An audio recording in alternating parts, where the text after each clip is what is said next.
Have you ever announced something as a senior leader and have it taken the wrong way? Have you ever instituted a new policy, for instance, and created chaos by accident? Well, watch this short video for a valuable insight on why this happens and what to do about it.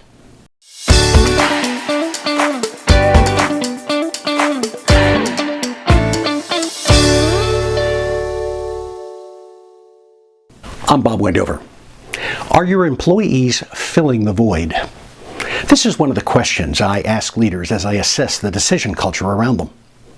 The inspiration for this question came from a comment made by John Furner, the soon-to-be CEO of retail giant Walmart.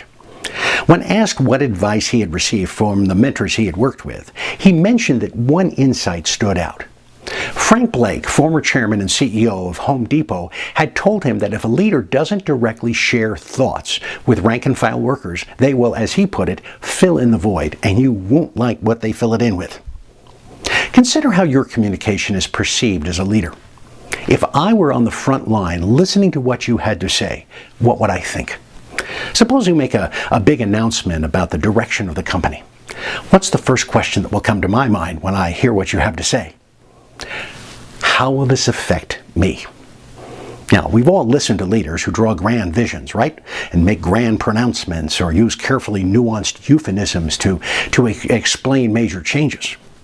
Now, this may be great for the peers and the investors, the type of corporate speak that confuses people, but for a reason sometimes. But to the rank and file, these proclamations are meaningless. They're thinking, well, how will my work be affected? How will my pay be affected? Will I have a job when this grand plan is implemented? If there's a way to promote distrust, this is one of those ways. You can argue with me about this, but one thing that I've noticed about successful leaders is that many of them started in the trenches, rather than cutting their teeth at maybe Harvard or Yale or UPenn. John Furner, for instance, at Walmart, began as an hourly garden center associate. Now, I'm not saying that this is true across the board, of course, but when you've sweated as a frontliner, you develop some empathy for those doing that work as you lead the organization. Some of the most successful leaders I've observed eat lunch in the corporate cafeteria or maybe the local lunch shop or sandwich shop.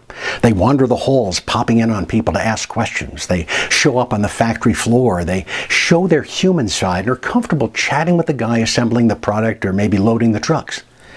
Interestingly, sometimes they scare the crap out of middle managers who have not yet mastered those skills and empathy for themselves.